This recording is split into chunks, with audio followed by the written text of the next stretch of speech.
दोस्तों, welcome to commerce educators. हम लोग पढ़ रहे हैं फाइनेंशियल अकाउंटिंग, जिसमें अब तक हमने क्या क्या पढ़ लिया सर। अब तक हमने ना फंडामेंटल्स ऑफ अकाउंटिंग पढ़ लिया और उसके बाद हमने फाइनल अकाउंट स्टार्ट किया था, जिसमें अब तक कॉमर्शियल ऑर्गेनाइजेशन कंप्लीट हो गया है, एनपीओ कंप्लीट हो गया है। तो जिसने अभी तक ये क्लासेस नहीं देखी है तो पहले जाकर वो सारी क्लासेस देखे और उसके बाद क्या पढ़ेंगे, ये वाला चैप्टर पढ़ेंगे, दैट इज इनकम्प्लीट रिकॉर्ड्स। ठीक है, मतलब सर हम इसको एक और नाम दे सकते हैं, सिंगल एंट्री सिस्टम। क्या नहीं दे सकते हैं, सिंगल एंट्री सिस्टम।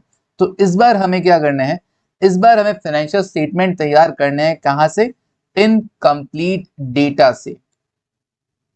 सर इसकी क्या जरूरत थी भाई? सबसे पहले हमने कॉमर्शियल ऑर्गेनाइजेशन देखा, जहां पर प्रॉपर आप डबल एंट्री सिस्टम फॉलो कर रहे हो। ठीक है, वहां पर आपको ट्रायल बैलेंस गिवन होता था और ट्रेडिंग P&L बैलेंस शीट आपको प्रिपेयर करना होता था। फिर हमने देखा ऐसे ऑर्गेनाइजेशन के बारे में जिनका मोटिव प्रॉफिट कमाना नहीं है। तो सर क्या है? तो उनका मोटिव प्रॉफिट कमाना ना होके उनका है सोसाइटी वेलफेयर। तो उनके वहां कुछ इनकम्स और एक्सपेंसेस के आइटम्स अलग अलग होते हैं, वहां पे ट्रेडिंग एक्टिविटीज नहीं होती, इसलिए हम ट्रेडिंग अकाउंट नहीं बनाते। हाँ, लास्ट वाले क्वेश्चन में जरूर हमने रेस्टोरेंट ट्रेडिंग अकाउंट बनाया था, बट जनरली वहां पे ट्रेडिंग नहीं बनता। P&L के नाम पे क्या बनता है? इनकम एंड एक्सपेंडिचर बनता है। तो इनकम एंड एक्सपेंडिचर इंपॉर्टेंट था, बैलेंस शीट बनती ही है। साथ ही साथ एक इंपॉर्टेंट था रिसिट एंड पेमेंट। क्यों? क्योंकि वहां पर एनपीओज में हमको ये देखना होता है कि कहाँ से पैसा आया है और कहाँ पैसा गया है, मतलब सोर्सेज ऑफ इनकम और एप्लीकेशन ऑफ इनकम बड़ा इंपॉर्टेंट था। इसलिए एक जो फाइनेंशियल स्टेटमेंट में इंपॉर्टेंट अकाउंट था वो था रिसिट एंड पेमेंट। अब क्या हो रहा है? अब बात हो रही है छोटे छोटे दुकानदारों की, जो प्रॉपर डबल एंट्री सिस्टम नहीं रखते हैं, प्रॉपर डेबिट क्रेडिट उनको नहीं पता है। बस वो तो माल खरीदते हैं, माल बेचते हैं। उनको ये पता है कि साल की शुरुआत में हमारे पास कैश बैलेंस इतना था, या महीने की शुरुआत में हमारे पास कैश बैलेंस इतना था, महीने के एंड में, साल के एंड में हमारे पास कैश बैलेंस इतना है। कुछ पार्टीज के नाम लिखे हुए रहते हैं बुक के अंदर कि भाई इससे लेना है, इस बंदे को पैसा देना है वगैरह। मतलब कुछ पर्सनल अकाउंट मेंटेन करता है, कुछ कैश और बैंक अकाउंट को मेंटेन कर लेता है। और अब हमको तैयार करना है उसका फाइनल अकाउंट्स। पूछने पर यह भी बता देता है कि हाँ ये मेरी एसेट्स है, मेरे पास एक शॉप है, मेरे पास एक कार है, ठीक है ना, जो मैं बिजनेस में यूज करता हूँ। ठीक है, अलग अलग मतलब जो भी एसेट्स है वो बता देगा। जैसे मेरी बात करूं, ठीक है ना, मेरे पास क्या है, मेरे पास स्टूडियो है, मेरे पास एसेट्स के नाम पे फर्नीचर होगा थोड़ा बहुत। ठीक है, तो मैंने वो सब बताया। ठीक है सर, ज्यादा कुछ भी नहीं, टेंशन मत लो, है ना। मेरे डेटा रिकॉर्ड करो तुम, तो बताओ ये मेरे फाइनल अकाउंट बनाने, तुमको मन लगा के बनाना एकदम। तो बहुत कम डेटा, मैं सिर्फ ये देखता हूँ कि किससे पैसा लेना है, किसको पैसा देना है। और उसके बाद बहुत, वो पर्सनल अकाउंट भी बहुत कम है। क्यों? क्योंकि कैश में बिकता है माल। ठीक है ना, और परचेज के नाम पे क्या है, कुछ भी नहीं है सर, सर्विसेज देता हूँ, है ना। परचेज के नाम पे क्या है, जो भी सामान लेकर आना होता है कैश में लेके आ जाता हूँ। तो मेरे तो वैसे भी बहुत कम डेटा होंगे सर, हाँ बहुत बहुत बहुत कम। ठीक है ना, चलो क्या कमाई, क्या कमाई भगवान के, हाँ बस चल रहा है भगवान के नाम से, बस है ना, कि ठीक ऐसा है कि खुश है ना। हाँ अभी तुम लोग मेरे ना कमाई का हिसाब मत लगाना। खैर यहाँ देखो, तो छोटे छोटे जो दुकानदार है, ठीक है, वो लोग भी है ना प्रॉपर अकाउंटिंग मेंटेन नहीं करते हैं। सिंपली कैश और बैंक हर कोई मेंटेन करता है, बैंक तो नहीं मेंटेन करेगा तो भी पासबुक से, बैंक स्टेटमेंट से आपको पता चल जाएगा। कैश बुक हर कोई मेंटेन करता है। कोई भी छोटा दुकानदार होगा ना, वो भी शाम को, मेरे को याद है मैं जब छुट्टियां होती थी तो नाना के घर जाते थे, तो वहां पे क्या करती, उनके शॉप थी, तो डेली हर रात को वो आते थे और ऐसे पैसे काउंट करते थे कि हाँ अब खुल जा सिम सिम, है ना। उस लाल कलर की वो एक बैग होता था उनका, वो ओपन करते थे और देखते थे हाँ कितने सिक्के हैं, कितने नोट हैं वगैरह डेली। और कैश देखते थे कल से आज तक क्या मैच हुआ है, कहीं देखते रहते थे कहीं कुछ गड़बड़ तो नहीं हुआ। तो मतलब कैश जरूर मेंटेन करते हैं ये लोग। और किससे लेना है, किसको देना है, ये जरूर मेंटेन करके चलते थे। तो कुछ इसी से, इन्हीं चीजों से अब अपने को क्या करना है भाई, प्रॉफिट तो वो भी देखते होंगे, अपनी एसेट्स और लायबिलिटीज का तो वो भी ध्यान में रखते होंगे। तो उनके भी फाइनल अकाउंट्स तो प्रिपेयर होते हैं कि नहीं होते? बिल्कुल होते हैं। तो हमें भी क्या करना है, उनका प्रॉफिट्स देखना होता है, उनके फाइनल अकाउंट्स पता करने होते हैं। कैसे? कुछ केसेस में तो क्या होगा, कुछ केसेस में तो अब जैसे वो मेंटेन ही कुछ नहीं कर रहा है, मान लो आज के टाइम में ये बहुत मुश्किल हो गया कि मेंटेन नहीं करता है। कोई बहुत ही छोटा वाला दुकानदार होगा तो मेंटेन नहीं करेगा, अदरवाइज मेंटेन करके चलता है। चलो कुछ भी मेंटेन नहीं कर रहा, कोई बात नहीं, फिर भी वो प्रॉफिट तो जानना चाहेगा। तो अगर वो कुछ भी मेंटेन नहीं कर रहा है, बहुत कम चीजें मेंटेन कर रहा है, सिंपली कुछ डेटा रिकॉर्ड कर रहा है, तो हम उसका प्रॉफिट कैसे पता करें, पहला ये रहेगा। और सेकंड अप्रोच, सेकंड पार्ट जो इसका रहने वाला है इस चैप्टर का, वो ये रहेगा कि इनकम्प्लीट डेटा को कंप्लीट किया जाए, मिसिंग फिगर फाइंड आउट करके हमको ट्रेडिंग P&L बैलेंस शीट बनाना होगा। तो दो पार्ट्स में डिवाइडेड रहेगा, जिसमें पहले पार्ट की बात आज हम करने वाले हैं। देखो फिलहाल के लिए कुछ बेसिक पढ़ लेते हैं इसका कि बेस क्या है ना। देखो क्या है, transactions are recorded into by every organization, okay, and it is the primary function of accounting is to record the transaction in the books of account. This should be recorded in the books on a systematic and scientific manner following the double entry system. का भैया transaction तो record होना ही चाहिए double entry system के basis पे. However, फिर भी in many cases double entry recording is not followed. Double entry system follow नहीं किया था. Such entities usually include the small time traders.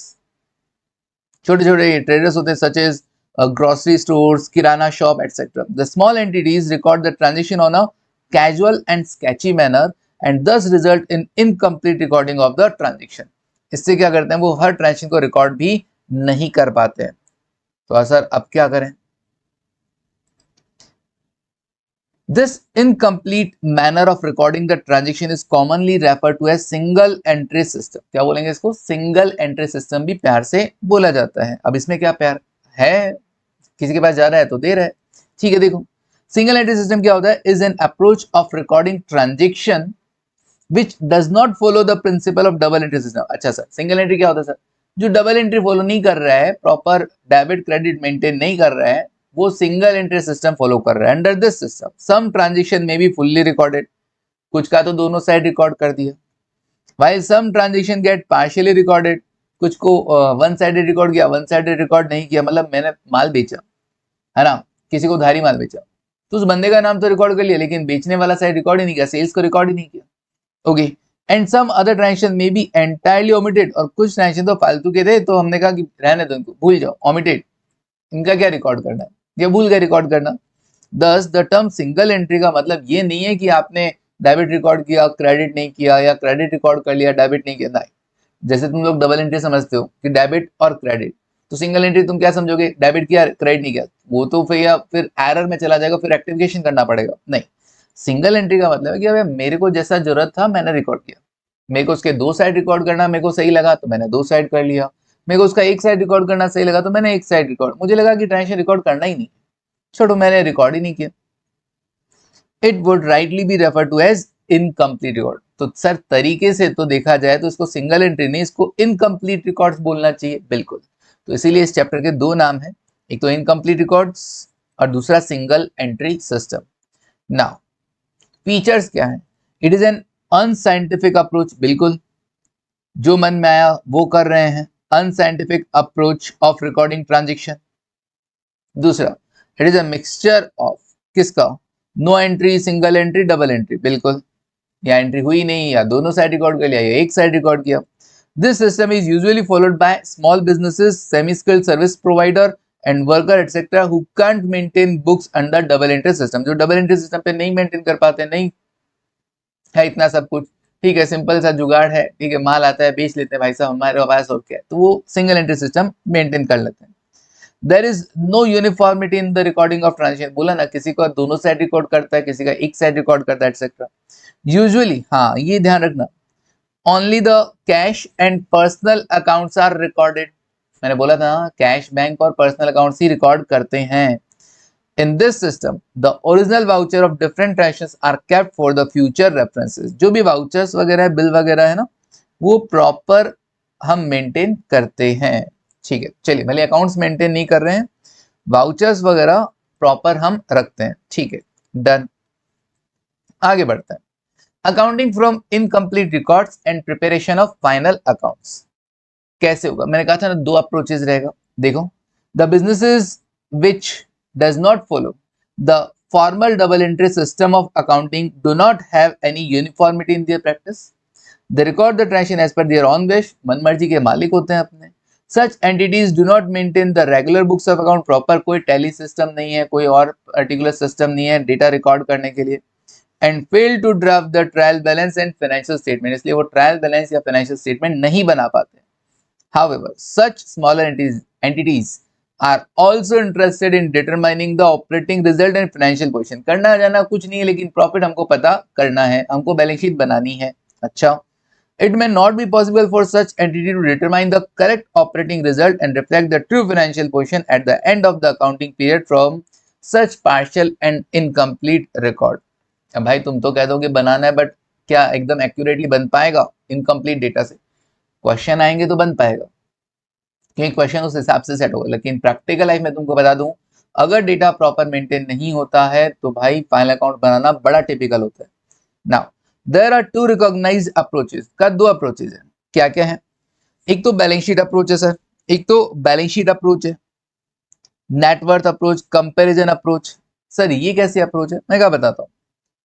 एक कन्वर्जन अप्रोच है। आज किसकी बात करेंगे? पहले बैलेंस शीट अप्रोच की बात करेंगे। इसमें क्या होता है सर बैलेंस शीट अप्रोच में? मैं क्या देखो, इसमें क्या होगा, समझना एक चीज को। अगर मैं तुमसे कहूं, मैं अगर कहूं, हाँ जी, सुना है ना वो गाना, मैं अगर कहूं तुम सा हंसी, है ना? चलो देखो सर, सब सुने, सब गाने सुने हैं सर मैंने। तुम बिलीव नहीं करोगे सीएमए वालों, तुमको सब पता है, लेकिन जब सीए की किसी क्लास में जाओगे ना, सीए जो बच्चे कर रहे हैं, है ना, वो, मैं ऐसे कंपेयर नहीं कर रहा हूँ, आप लोग भी हो, लेकिन सीए को एक अलग ही भूत सवार होता है। कोई सॉन्ग नहीं देख रहे हैं, कोई, मैं नहीं था ऐसा, मैं बिल्कुल नहीं था ऐसा। मैं सीए की क्लास लेने गया, मान लो, ठीक है, वहां पे मैं पूछा तुमको ये गाना आता है? हंसाने के लिए मैं कहा चलो ये गाना आता है। सर ये क्या है? सर आप क्या बोल रहे हो, कहाँ से बोल रहे हो, पता ही नहीं है। ठीक है ना, वो मतलब उन्होंने पुराने टाइम वाले तुम गाने वाने देखे नहीं होंगे, अपन सब तैयार, अपन पुराने नए सब देखते हैं, ठीक है। मैं पूरा देखता था, मैं टीवी पूरा देखता था भाई, ठीक है ना, फुल टीवी चल देखता था, खेलता भी था, पढ़ाई भी करता था, है ना, बाकी सब काम नहीं करता था, ठीक है ना। हाँ घर के काम जरूर करता था, ऐसी बात नहीं है कि घर के काम भी नहीं करते थे अपन, तो लेकिन पढ़ाई मोटिव था, साइड बाय साइड ये करते थे। लेकिन पहले क्या था, ये मोबाइल वोबाइल का इतना झंझट नहीं हुआ करता था ना, इतना ज्यादा नहीं हुआ करता था। अभी तो भैया एक क्रांति आ गई है ना, इंस्टा के बिना हम जी नहीं सकते हैं, तो वो एक अलग बात है। तो कहने का मतलब है, खैर छोड़ो, देखते थे हम लोग, मजे करते थे, तुम भी मजे करो, टेंशन नहीं, बस पढ़ाई के टाइम पढ़ाई। और जब मतलब कहने का मतलब है, अगर आपने बुक उठा लिया, अगर मेरी क्लास देख रहे हो तुम, अगर 1 घंटे की क्लास है तो भाई 1 घंटे में खत्म हो जानी चाहिए, या सवा घंटे में खत्म हो जानी चाहिए। अगर आप पॉज कर रहे हो तो वो भी किस लिए? सिर्फ कुछ लिखने के लिए, राइट डाउन करने के लिए, ना, नोट्स को लिखने के लिए। अदरवाइज बीच में उठकर या बीच में फोन चेक करना वगैरह, या बीच में कहीं उठकर चले जाना, ये मत किया करो। पढ़ रहे हो तो सिर्फ पढ़ो, अगर कोई काम कर रहे हो बाहर का तो सिर्फ बाहर का काम करो, खेल रहे हो सिर्फ खेलो, मूवी देख रहे हो मूवी देखो, मतलब जो काम कर रहे हो 100% उसको दो।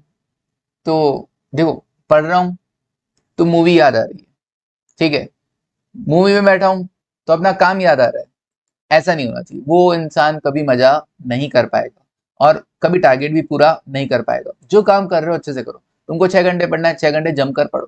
तुमको 2 घंटे टीवी देखना है, 2 घंटे टीवी जमकर देख लो, अपने मन की पूरी निकाल लो, लेकिन एट दैट टाइम दूसरा काम नहीं होना चाहिए, ठीक है। चलो देखो, तो प्रोसेस क्या है सर? देखो बैलेंस शीट दे रखी है, मान लो एज ऑन, तुमसे पूछता हूं एक क्वेश्चन, आज देखते हैं तुम्हारा कितना दिमाग चलता है। एक 31 मार्च 26 का है, और ऐसे ही एक कॉपी कर देते हैं। चलो कॉपी बाद में करेंगे ना, कॉपी बाद में करेंगे, पहले इसमें लिखते हैं कि बैलेंस शीट में है क्या क्या। सर बैलेंस शीट में ना देखो, बिल्डिंग है, फर्नीचर है, थोड़ा बहुत स्टॉक भी रखता हूं, बैंक में भी पैसा है, कैश बैलेंस भी है, ठीक है जी, उधारी उधारी नहीं देता मैं, ठीक है, डेटा वेटा नहीं है मेरे। अच्छा इस तरफ कैपिटल है, लोन, इच्छा तो नहीं है लोन लेने की, ठीक है ना, बट चलो ले लेते हैं, लोन है, और क्या होगा, क्रेडिटर है, क्रेडिटर है। बिल्डिंग कितने की? बिल्डिंग अभी पहले कॉपी मार लो, पहले कॉपी मार लेते हैं, ये दिस वन, ये दिस वन, 26 को 27 कर देते हैं, ओके। अब तुम मुझे बताना ना, मैं पूछूं तो, बिल्डिंग मेरे पास 10 लाख की है, फर्नीचर मेरे पास 2 लाख का है, स्टॉक स्टॉक मेरे पास 1 लाख का है, बैंक में पैसा 70 है, और कैश पॉकेट में, वॉलेट में 30,000, टोटल कितना हुआ सर? 13 और ये 14 लाख हो गया, 14 लाख। तो छोटा सा मेरा क्या है, परिवार नहीं रहे, बैलेंस शीट है। Okay, 14 lakh, 14 lakh. Liability side में क्या है, मेरे क्रेडिटर्स हैं कितने के, 50,000 के। मैंने लोन ले रखा है कितने का, 150 का। तो मेरी कैपिटल हो गई 12 lakh. Okay, total 14 lakh. Check कर लेता हूं, वरना बच्चे का बाद में मैसेज आएगा, सर आपने गलती से इधर लिख दिया, है ना। तो भाई गलती तो हो सकती है ना, और बताने वाले बच्चे बहुत अच्छे हैं, है ना। 14 लाख ये हुआ, पता तो चला गलती हुई। ओके, 2 लाख इधर से लेस किया, 12 लाख हुआ। Now balance sheet as on 31 March 2027, जो बिल्डिंग 10 लाख की थी ना, वो डेप्रीशिएशन लगा के मेरी 9 लाख की हो गई। 10% डेप्रीशिएशन लग गया। इतना डेप्रीशिएशन, हाँ लग गया। फर्नीचर पे भी 10% लगा देते हैं, 2 लाख की जगह 180 हो गया। स्टॉक मेरा 1 लाख की जगह 2 लाख है। बैंक बैलेंस भी बढ़ गया, इस बार 1 लाख रुपए है। और कैश मेरे पास 50,000 है, 50,000। देखना कितना टोटल हुआ, 50 को बढ़ा के 70 कर दूं क्या, 70,000। 70,000 का मेरे पास कैश बैलेंस हो गया। तो 9 lakh plus 180 plus 2 lakh plus 1 lakh plus 70,000, 14,50,000 का टोटल एसेट है। 14,50,000 का टोटल एसेट है। 9, 180, 2 लाख, 1 लाख और 70। चेक का बटन आता है ना तुमको वापस चेक करने का, बिल्कुल 1450। तो लाइब्रेरी साइड का टोटल भी 1450 होगा। क्रेडिटर्स कितने मेरे, क्रेडिटर्स वही 50,000 के हैं। लोन का मान लो मैंने रीपेमेंट कर दिया, अब 1 लाख का ही है। तो 1450 में से अगर 150 चला जाएगा तो कितना आएगा सर, 13 लाख, 13 लाख। ये डेटा तुमको गिवन थे। अब मैं तुमसे पूछता हूं क्या, कि अगर तुम इस व्यू कितना 138, मैं कहा अगर तुम इन दोनों बैलेंस शीट को देखकर मेरे क्वेश्चन का आंसर कर सको, क्या आंसर सर, मैंने ड्यूरिंग द ईयर प्रॉफिट कितना कमाया, तो मैं मान जाऊंगा। मैंने ड्यूरिंग द ईयर प्रॉफिट कितना कमाया तो मैं मान जाऊंगा। सर बैलेंस शीट से प्रॉफिट कैसे पता चलेगा, बैलेंस शीट से प्रॉफिट कैसे पता चलेगा? भैया तुमने फाइनल अकाउंट पढ़े हैं, तुमको पता है बैलेंस शीट से प्रॉफिट कैसे पता चल सकता है। सर आपने नहीं सिखाया, आपको सिखाया, ढूंढो जरा ढूंढो, है ना, यही छुपा है वो। कैसे आएगा प्रॉफिट? ये बंदा है, इसके पास, इसने बता दिया मेरे पास क्या क्या एसेट्स हैं, मेरे पास क्या क्या लाइबिलिटीज हैं, क्या क्या मेरी कैपिटल है।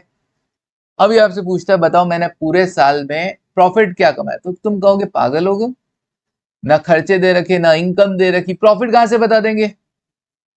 मैंने कहा एक ऐसी चीज दे रखी है जिससे प्रॉफिट पता चल सकता है। क्या? मैं कहा सुनो, ओपनिंग कैपिटल कितना, 12 लाख। क्लोजिंग कैपिटल कितना, 13 लाख। तो ये 1 लाख का कैपिटल बढ़ कैसे गया, ये 1 लाख का कैपिटल बढ़ कैसे गया? क्या तुम कोई नया कैपिटल लेके आए? नो। क्या तुमने कुछ ड्राइंग्स किया? नो। देन ये कैपिटल बढ़ कैसे गया, ये कैपिटल बढ़ कैसे गया? कोई इंटरेस्ट ऑन कैपिटल, कोई इंटरेस्ट ऑन ड्राइंग्स? मैं कहा नहीं, कुछ नहीं। क्योंकि अगर तुमको पता हो opening capital plus additional capital जो तुमने इंट्रोड्यूस किया, सर इसको वापस से पहले ना 138 पे लगे आते हैं।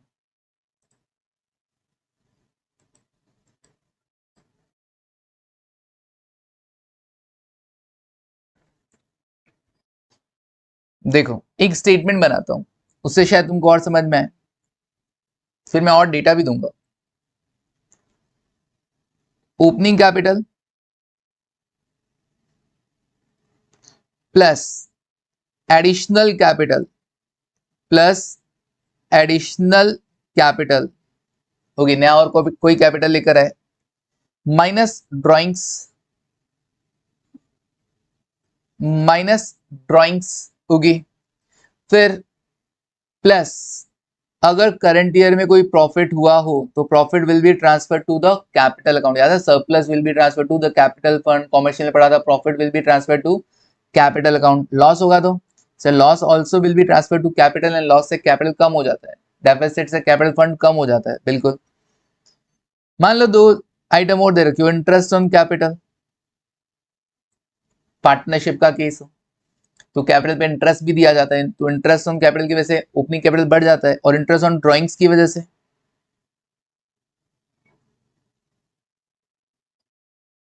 और खुद की कैपिटल पे भी इंटरेस्ट ले ही सकते हैं ना, बिल्कुल ले सकते हैं सर, कहाँ दिक्कत है। और इंटरेस्ट ऑन ड्राइंग्स की वजह से कैपिटल क्या हो जाता है, कम हो जाता है, इंटरेस्ट ऑन ड्राइंग्स की वजह से भी कैपिटल कम हो जाता है। तो ये हमारे पास क्या निकल के आता है, क्लोजिंग कैपिटल। मैंने कहा इनमें से कोई भी आइटम नहीं है, कोई एडिशनल कैपिटल नहीं, कोई ड्राइंग्स नहीं, कोई इंटरेस्ट ऑन कैपिटल नहीं, कोई इंटरेस्ट ऑन ड्राइंग्स नहीं, सिंपली ओपनिंग कैपिटल थी तुम्हारी 12 लाख और क्लोजिंग है 13 लाख, तो तुम क्या करोगे सर, ओपनिंग 12 लाख है, क्लोजिंग 13 लाख है, तो 1 लाख बढ़ कैसे गया, तो ऑब्वियसली 1 लाख का क्या रहा होगा आपका सर, 1 लाख का प्रॉफिट रहा होगा। गेलो जी प्रॉफिट पता चल गया सर, इतना सा था, बिल्कुल इतना सा था, आज यही करने वाले, बिल्कुल आज यही करने वाले हैं, 1 लाख का प्रॉफिट है बस, और कोई डेटा था नहीं। मान लो अगर मैं तुमको और भी डेटा दूं, एडिशनल इंफॉर्मेशन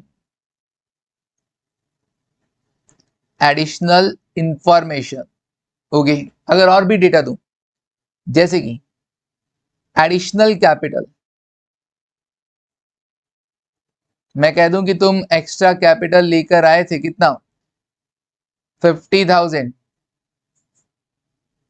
और मैं कहूं कि तुम्हारी जो ड्राइंग्स है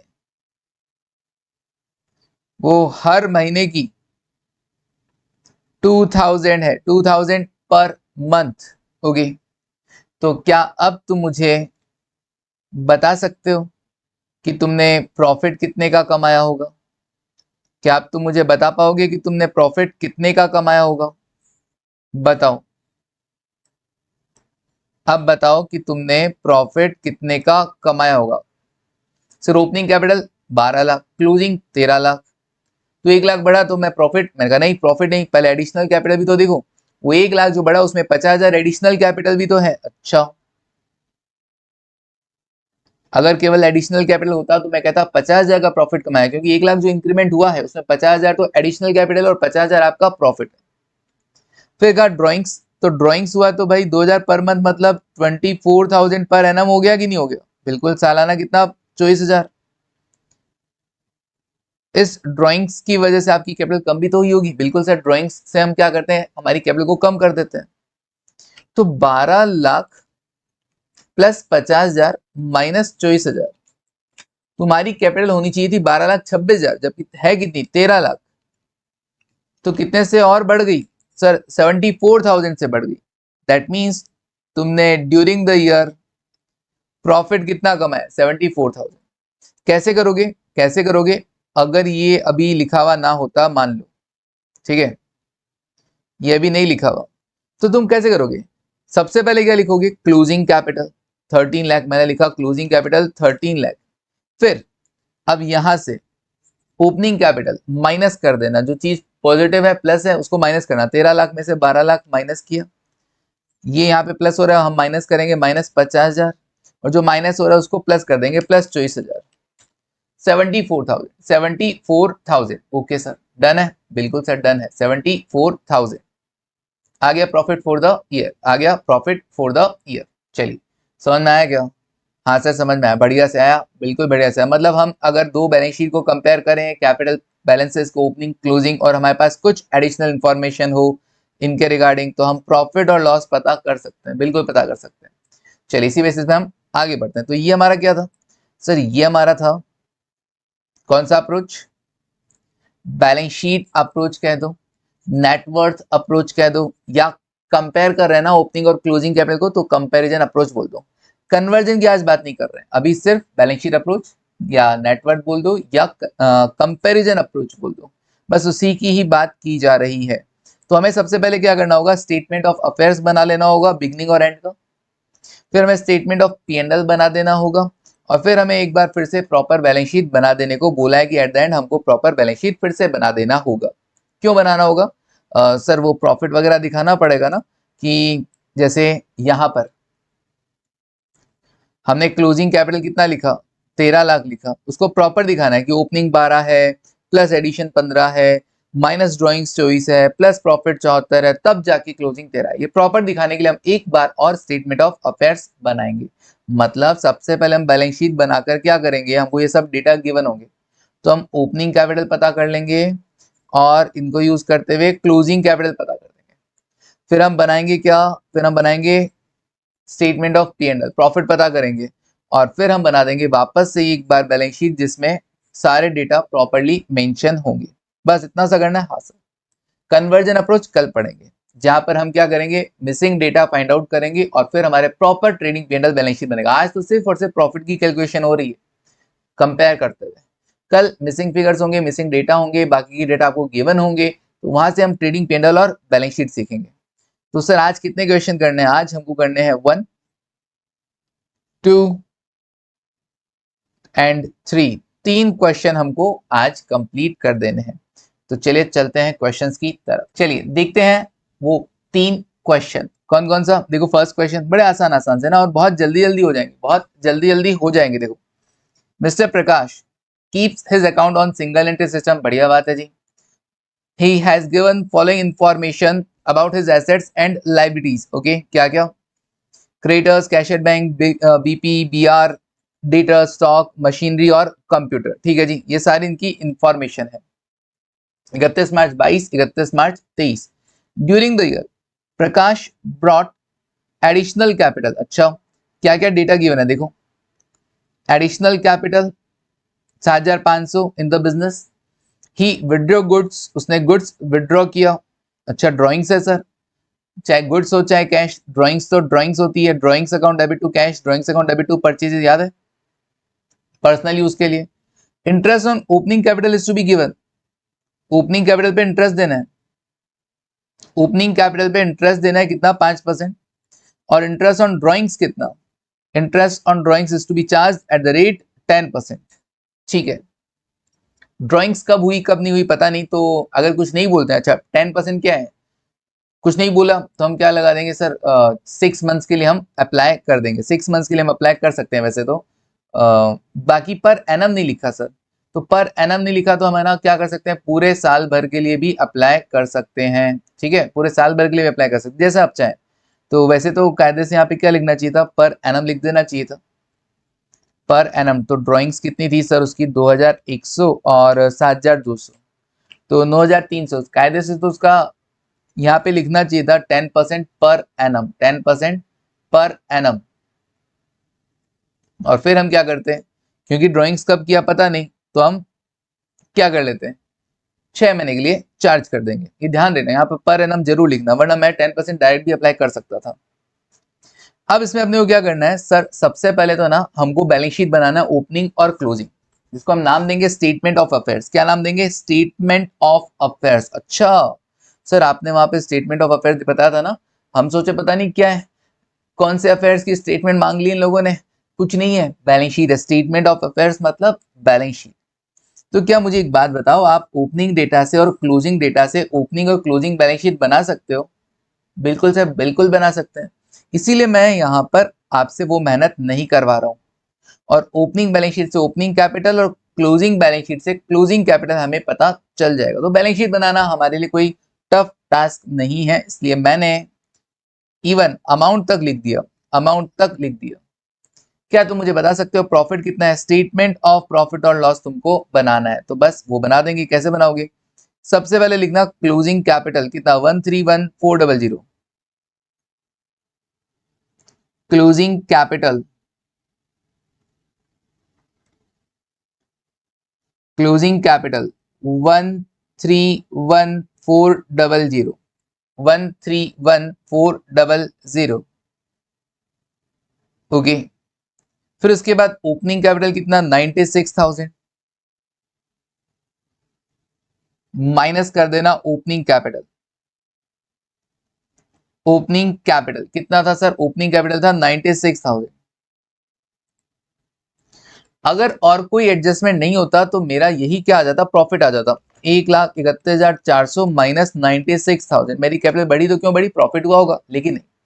और एडजस्टमेंट थे, एडिशनल कैपिटल इंट्रोड्यूस था 7,500, तो मैं एडिशनल कैपिटल को क्या कर देता हूं? माइनस कर देता हूं। रिवर्स चलेंगे तो साइन बदल जाएगा ना। तो एडिशनल कैपिटल रिवर्स कैसे? पहले ओपनिंग प्लस वो दिखाया था ना वर्किंग नोट, वहां पे मैंने सिखाया था, ब्लैक कलर में लिखा था ओपनिंग प्लस, अरे सर हमको नहीं याद रहता है, ये देखो, opening plus additional minus drawings plus profit minus loss plus interest on capital minus interest on drawing, that is closing capital. तो अगर मैं यहां से चलूं तो उल्टा जाना पड़ेगा, तो साइन सब बदल जाएंगे, ये माइनस की जगह प्लस, प्लस की जगह माइनस, माइनस की जगह प्लस, प्लस की जगह माइनस, प्लस की जगह माइनस हो जाएगा। ओके सर, तब जाके हमें प्रॉफिट और लॉस पता चल जाएगा। चलो देखो, तो एडिशनल कैपिटल माइनस कर दूंगा कितना? 7,500, 7,500। फिर बात आती है ड्राइंग्स की, तो ड्राइंग्स क्या होगा सर? ऐड हो जाएगा ड्राइंग्स। दो तरह की ड्राइंग्स थी, एक तो गुड्स का था 7,200 और एक कैश का था 2,100, 9,300, 9,300 ऐड कर दो। फिर interest on capital sir, interest on capital less होगा, ऐसा कोई भी आइटम जो कैपिटल को बढ़ाता है वो लेस करना है, और जो कैपिटल को कम करता है वो ऐड करना है, क्योंकि हम प्रॉफिट और लॉस पता कर रहे हैं। इंटरेस्ट ऑन ड्राइंग्स, कैपिटल के लिए बोला था कि ओपनिंग कैपिटल पे, ओपनिंग कैपिटल है 96,000, तो 96,000 का 5% बोला था आई थिंक, तो 96,000 इंटू 5% कितना हुआ? 4,800, 4,800, ओके। और interest on drawings, sir drawings था टोटल में 9,300, और परसेंटेज बोला गया ड्राइंग्स पर 10% पर एनम। डेट दिया हुआ नहीं है तो हम मान के चलते हैं 10% कितने ड्यूरेशन का? 6 मंथ का लगा देंगे, तो 9,300 इंटू 10% इंटू 6/12, 465, 465, डन। चलिए कितना आएगा? 131400 माइनस 96,000 माइनस 7,500 प्लस 9,300 माइनस किया 4,800 प्लस 465, 32865, 32865, डन। ये क्या आ गया सर? पॉजिटिव आ रहा है, मतलब पक्का प्रॉफिट है, profit for the year, positive है, प्रॉफिट है, profit for the year, done. Date of drawing is not given in question, hence interest on drawing is charge for the 6 month. Sir इतना सा करना है? इतना सा? बहुत आसान है सर, ये तो बिल्कुल बहुत आसान है, इतना सा करना, और ये अपना पहला पार्ट तो कंप्लीट भी हो रहा है इनकम्प्लीट रिकॉर्ड का। अरे वाह सर, ऐसे क्वेश्चन आते भी? हाँ आ जाते हैं, क्यों नहीं आते? 7 मार्क्स का क्वेश्चन आ सकता है। Now question number 2, Mr. Kanan is running a business of ready-made garment. He does not maintain his books of account under double entry system. ठीक है जी, डबल एंट्री सिस्टम पे नहीं रखता। While assessing the income of Mr. Kanan for the financial year 22-23, income tax officer feel that he has not disclosed the full income earned from his business. Okay.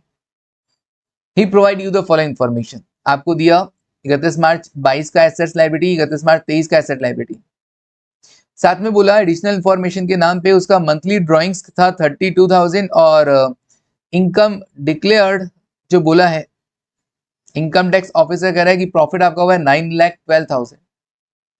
During the year 22-23 एक life insurance policy था mister Kanan का, mature हुआ और amount receive हुआ 50,000 was retained in the business.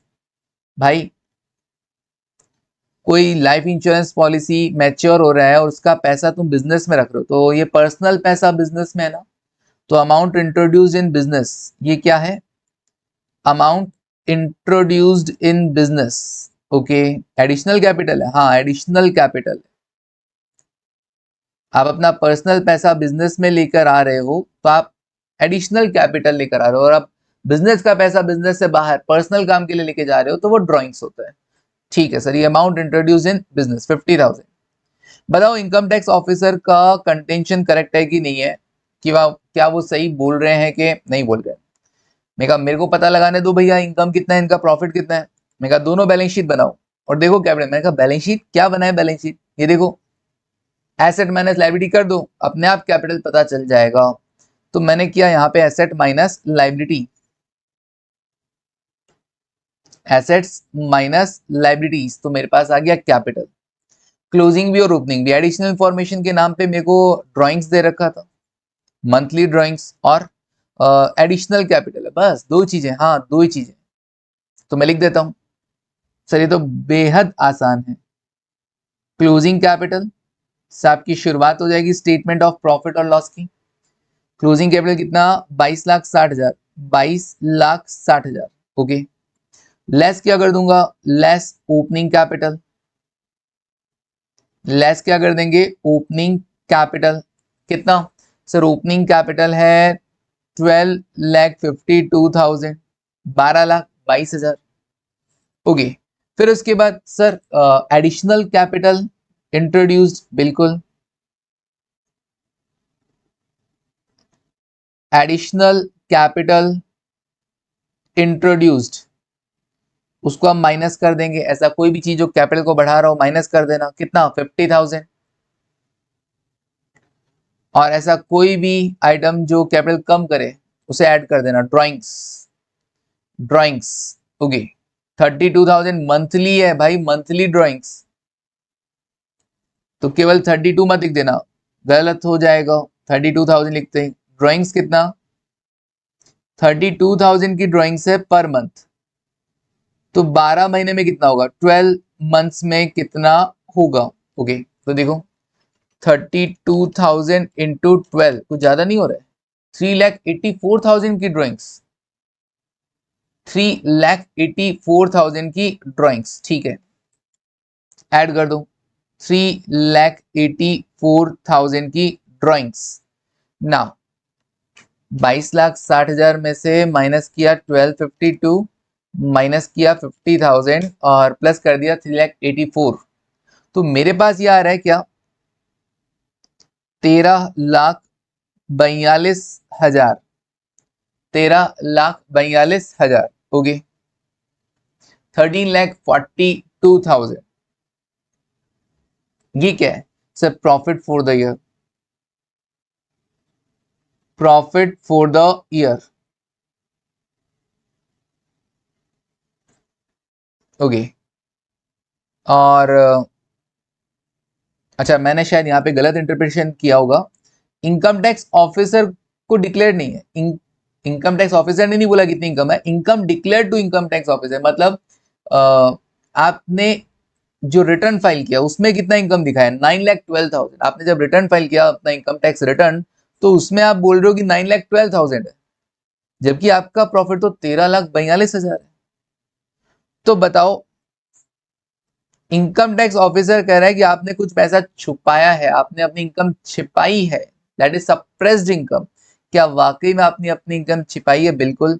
आपका जो actual profit है वो है 13,42,000, और आपने इनकम दिखाया कितना था सर, हमने इनकम दिखाया है 9,12,000। तो गया कहां वो पैसा, छुपा लिया, कितने का, 4,30,000 का, दैट इज सप्रेस्ड इनकम। जब एग्जाम में आए बताइए सप्रेस्ड इनकम कितना होगा, तो बता देना। प्रॉफिट फॉर द ईयर बताया तो सिंपल, सप्रेस्ड मतलब छुपा लिया, आपने कितना इनकम छिपा लिया है, ठीक है ना, हिडन इनकम, छुपाया कितना बता दिए, डन हो गया, बिल्कुल हो गया। Last question, question number 3, the following information is available from Mrs Shashi who maintain books of account on single entry system. Okay, तो नाम क्या है, Mrs Shashi, it's not Shashi, it's Shashi. Okay, तो इसका सिंगल एंट्री सिस्टम पे अकाउंट मेंटेन करती है, ठीक है जी। 1 अप्रैल 22, 31 मार्च 23 दोनों अपने को गिवन है एसेट्स और लाइबिलिटीज, अच्छी बात है। ये एसेट्स गिवन है, ये एसेट होता है, स्टॉक एसेट होता है, फर्नीचर एसेट होता है, क्रेडिटर्स लायबिलिटी होता है, लोन ले रखा है मिस्टर शशि से। ओके ठीक है, तो ये लायबिलिटी है। तो बढ़िया सर, हम स्टेटमेंट ऑफ अफेयर्स बनाकर ओपनिंग और क्लोजिंग कैपिटल पता कर लेंगे। फिर क्या दिया, Mrs Shashi withdrew 5,000 from business every month for meeting her household expenses. तो वो विड्रॉ करती है 5,000 रुपए हर महीने। तो ये ड्रॉइंग्स हो गया, 60,000 रुपए का ड्रॉइंग हो गया। During the year she sold investment held by her privately for 35,000 and invested the amount in her business. Okay. तो सर ये तो अपना खुद का इन्वेस्टमेंट बेचा और बिजनेस में पैसा इन्वेस्ट लगा दिया, invested amount in her business, मतलब ये तो एडिशनल कैपिटल इंट्रोड्यूस हो गया। बिल्कुल ये एडिशनल कैपिटल इंट्रोड्यूस हो गया है। फिर इसके बाद देखते हैं क्या, at the end of the year 2012 नहीं, करेक्ट करो इसको, 2022-23, it was found that full year interest on loan from Mr. Shashi had not been paid. अच्छा, ये कह रहा है कि भाई पूरा साल का इंटरेस्ट था किसका, मिस्टर शशि से जो लोन लिया था उसका, वो पेमेंट ही नहीं हुआ है। मैंने कहा यार ये लोन 30,000 का लोन था, इंटरेस्ट कितना बनता है, 10% लोन था तो 3,000 का इंटरेस्ट बनता है। तो कहीं तुमने क्लोजिंग के अंदर आउटस्टैंडिंग इंटरेस्ट तो दिखाया ही नहीं, ये लायबिलिटी तो रह गई।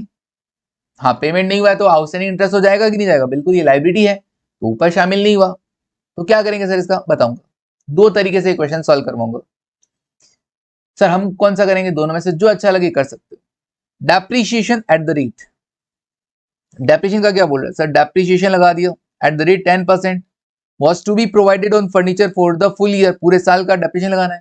फर्नीचर था कितना सर, फर्नीचर था ओपनिंग में भी 29, क्लोजिंग में भी 29। अच्छा मतलब अभी तक डेप्रीशिएशन का भी एडजस्टमेंट नहीं हुआ है, ना आउटस्टैंडिंग इंटरेस्ट का एडजस्टमेंट हुआ ना डेप्रीशिएशन का एडजस्टमेंट हुआ।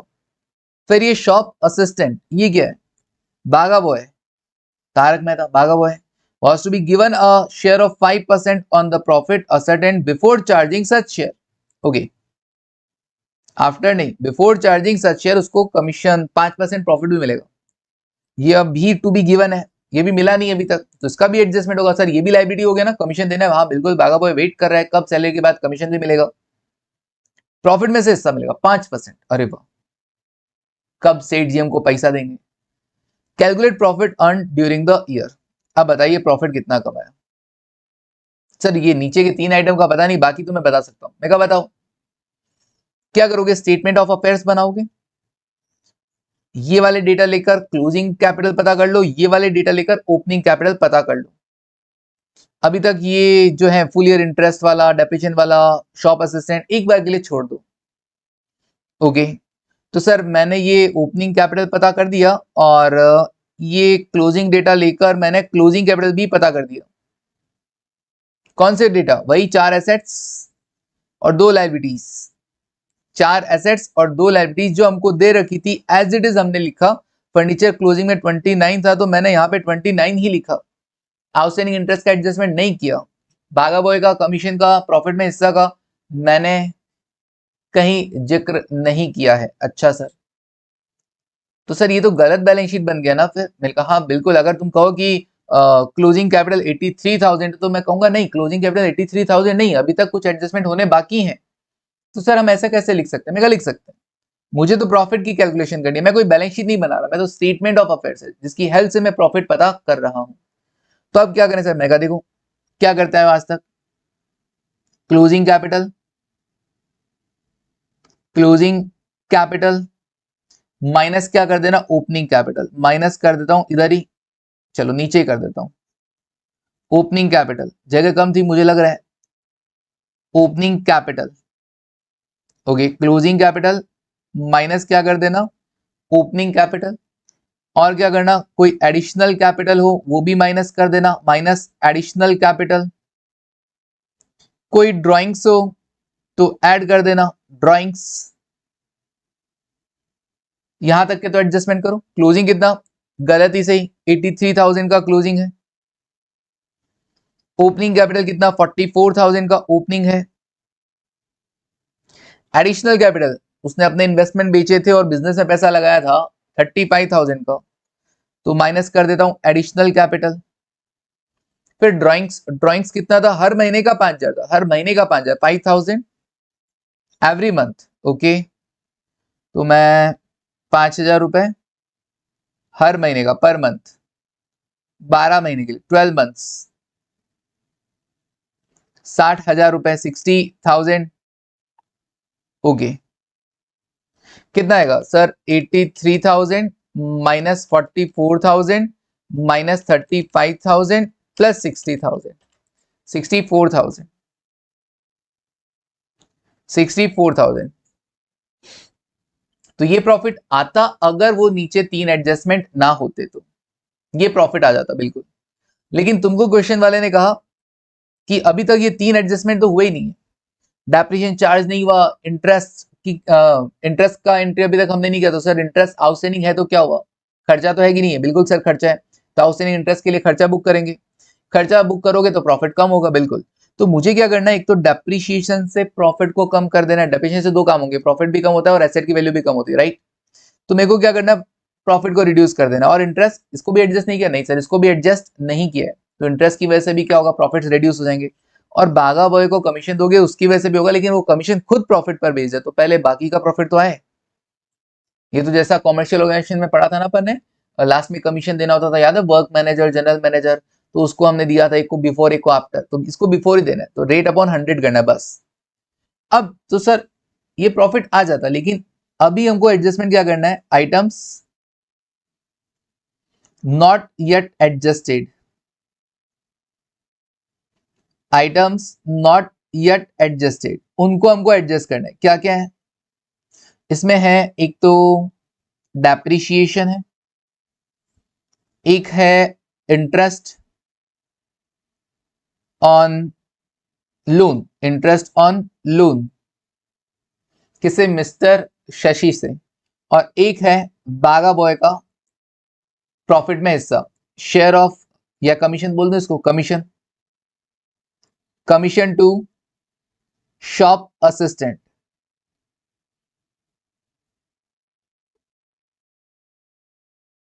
मेरा प्रॉफिट आ जाता कितना, 64,000, लेकिन अभी तक डेप्रिसिएशन तो चार्ज हुआ नहीं। डेप्रिसिएशन कितना सर, फर्नीचर देखो ओपनिंग कितना था 29,000, क्लोजिंग में भी 29 लिख रखा है, ऐसा कौन करता है सर।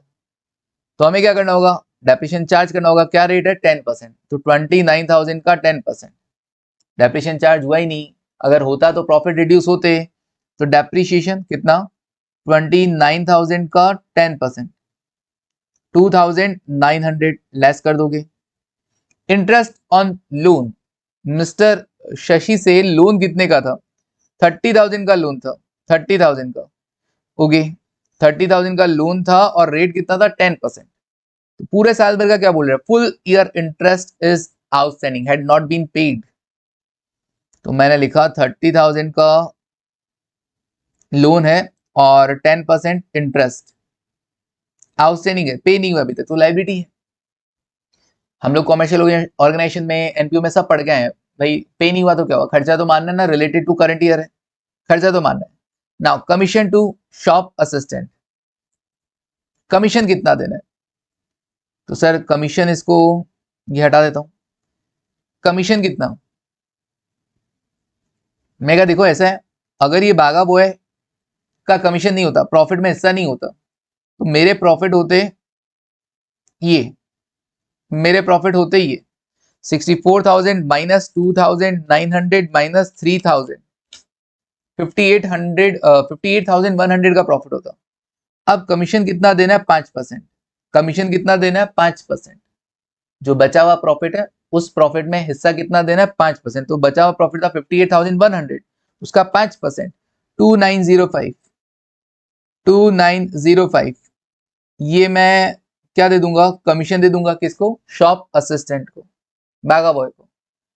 तो कमीशन देने से भी तो क्या होगा, प्रॉफिट रिड्यूस होगा ना, तो ऐसे आइटम्स जो अभी तक प्रॉफिट में एडजस्ट नहीं हुए, आइटम्स नॉट येट एडजस्टेड, उनको भी आपको एडजस्ट करना होगा। अच्छा, मतलब सर ये जो स्टेटमेंट बना रहे थे वो तो ठीक है, आइटम्स नॉट येट एडजस्टेड को भी एडजस्ट करना होगा, ठीक है। कितना आएगा, 64,000 माइनस 2,900 माइनस 3,000 एंड -2905। कोई इनकम भी हो सकती थी क्या? हाँ, इनकम भी हो सकती थी, तो ऐड हो जाती, इनकम की वजह से प्रॉफिट्स बढ़ता। कितना? 55,195 profit for the year, profit for the year. Okay ji, profit for the year पूछा था अगले ने, प्रॉफिट लॉस बता दो, बता दिया। एक और तरीका है, एक और तरीका है अपने पास, अपन के पास एक और तरीका है। क्या? मैं बैलेंस शीट बनाता हूं, तो opening balance sheet, opening balance sheet बनाऊंगा तो ओपनिंग बैलेंस शीट की डेटा तो करेक्ट है ना, उसमें तो कोई एडजस्टमेंट की नीड नहीं थी। नहीं sir, cash at bank 20,000, debtor 17,000, cash at bank 20,000, debtor 17,000।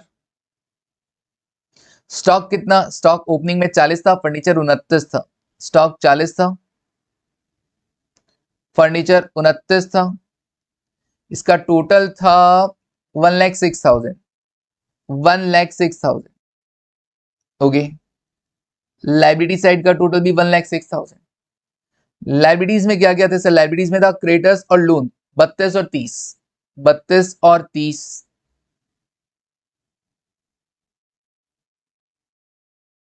तो मेरा कैपिटल क्या रहेगा सर? 1,06,000 minus 32,000 minus 30,000, 44। सर उल्लू बना रहे हो क्या? ये तो हमने पहले भी कैलकुलेट किया था ना, सेम वापस वही कर दिया आपने तो। बिल्कुल 44,000 सेम कर दिया मैंने, क्योंकि इसमें तो कोई प्रॉब्लम था ही नहीं, ओपनिंग कैपिटल में तो कोई दिक्कत था ही नहीं। अब स्टेटमेंट ऑफ अफेयर्स बनाता हूं कैसा? क्लोजिंग का। बताओ, कैश एट बैंक कितना? 21, डेटर 25, स्टॉक 60 और फिर फर्नीचर 29।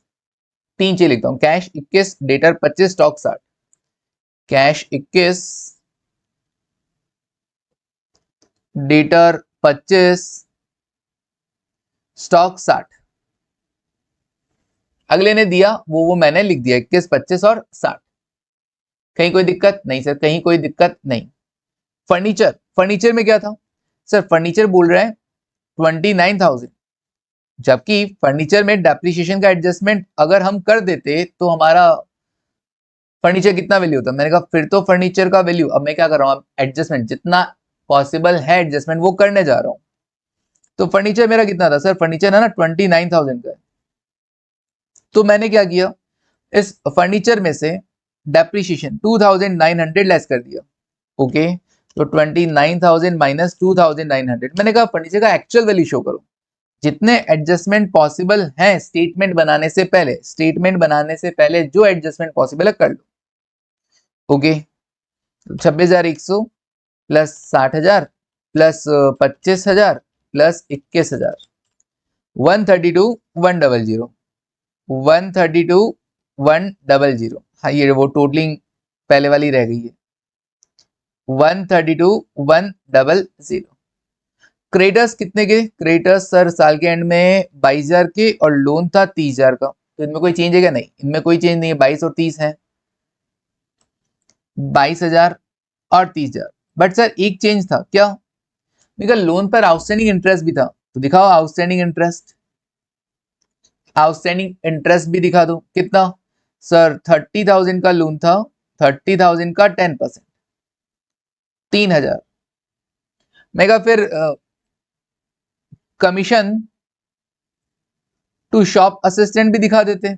मैं कहा नहीं, वो कैसे दिखाऊं, वो तो जब तक मेरे पास प्रॉफिट नहीं आ जाएगा तब तक मैं नहीं दिखा सकता, कांट कैलकुलेट येट, अभी तक तो मैं कैलकुलेट नहीं कर सकता, तो मैंने नहीं लिखा। जितना मैं एडजस्टमेंट कर सकता था मैंने कर दिया, तो उसके हिसाब से मेरी कैपिटल कितनी आ रही है? अभी भी कैपिटल जो आएगी वो करेक्ट नहीं आएगी। क्यों? क्योंकि मैंने भागा हुआ शॉप असिस्टेंट का कमीशन नहीं लिखा है, मुझे पता ही नहीं चलता, क्योंकि होगी जब तक प्रॉफिट नहीं आएगा तब तक वो कमीशन नहीं आएगा। ठीक है, ओके। तो 132,100 माइनस क्या करूंगा, 22,000 माइनस कर देता हूं 30,000 माइनस कर देता हूं 3,000, 77,100। कैपिटल आ गया, क्लोजिंग कितना? 77,100। ओके, अब स्टेटमेंट बनाते हैं, तो स्टेटमेंट के अंदर क्या आएगा? क्लोजिंग कैपिटल, अभी स्टेटमेंट ज्यादा बड़े की जरूरत ही नहीं, अभी ज्यादा जगह छोड़ रखा है। Closing capital minus opening capital, कोई ना, खुला खुला लिखो, जैसे तुम लोगों को ज्यादा जगह मिल जाती तो फैल के बैठते हो ना एकदम, सेम वैसे खुला खुला लिखो। Closing capital minus opening capital plus additional capital, plus additional capital और minus, sorry, minus additional capital और प्लस ड्राइंग्स। ज्यादा खुशी में गलती मत करके आ जाना, खुद खुशी हो जाएगी। ओके, क्लोजिंग कितना हमारे आ रहा है 77,100, ओपनिंग कितना था 44,000, एडिशनल कैपिटल कितना था, additional capital I think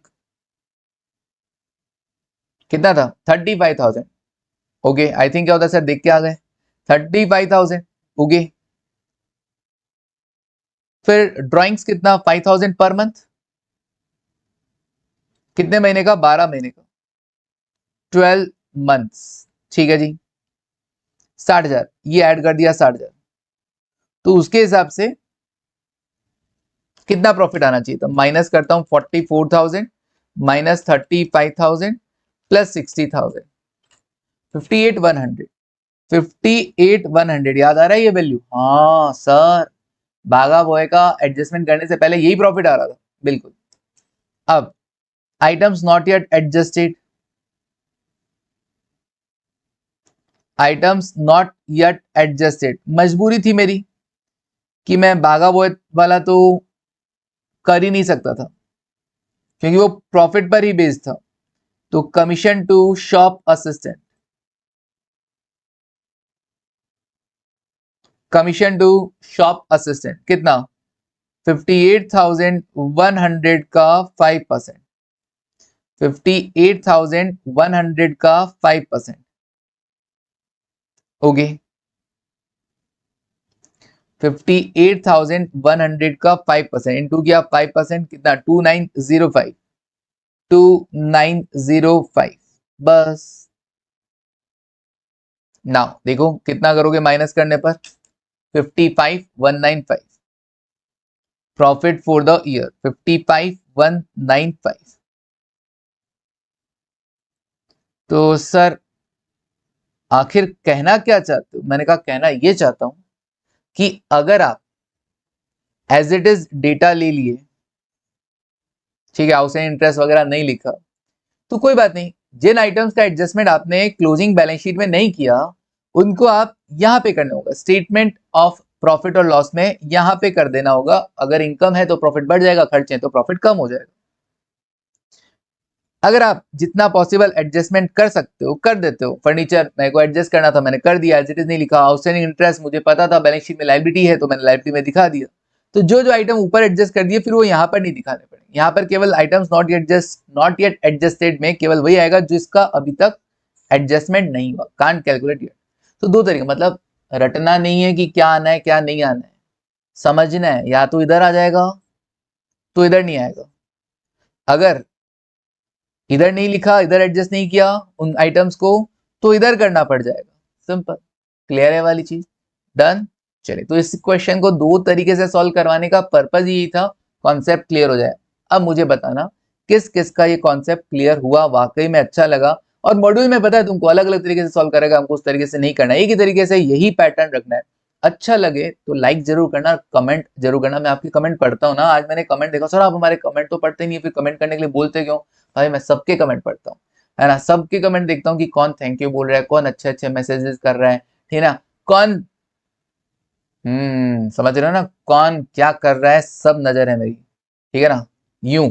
okay sir, तो कहने का मतलब ठीक है, बहुत आसान सा टॉपिक था, बहुत छोटा सा टॉपिक था, सिंपली बैलेंस शीट को कंपेयर करना था, इसीलिए कंपैरिजन अप्रोच था, बैलेंस शीट अप्रोच था, और देखना था closing capital opening capital, statement से जितना बनता है ठीक है, closing minus opening minus additional plus drawings minus interest on capital plus interest on drawings, ठीक है। फिर उसके बाद लास्ट क्वेश्चन में कुछ नया सीखने को क्या मिला कि सर कभी कभी कुछ ऐसे एडजस्टमेंट भी तो क्वेश्चन में दे सकता है जो अभी तक एडजस्ट ही नहीं हो, उनको भी हमको statement of profit and loss में या फिर क्लोजिंग बैलेंस शीट में उसका इफेक्ट दे देना है। क्लोजिंग बैलेंस शीट में दे देते हो, अगर क्लोजिंग स्टेटमेंट ऑफ अफेयर्स में दे देते हो तो फिर स्टेटमेंट ऑफ प्रॉफिट में नहीं देना पड़ेगा, और अगर क्लोजिंग स्टेटमेंट ऑफ अफेयर्स में नहीं देते हो तो फिर स्टेटमेंट ऑफ पी एंड में इनके इफेक्ट देने पड़ेंगे। ठीक है जी, कोई फर्क नहीं पड़ता, किधर भी दिखाओ अल्टीमेट प्रॉफिट, जो अल्टीमेट आंसर है, फाइनल आंसर वो करेक्ट आ रहा है 55,195। डन है। तो आज के लिए इतना ही रखते हैं। Thank you, take care, bye.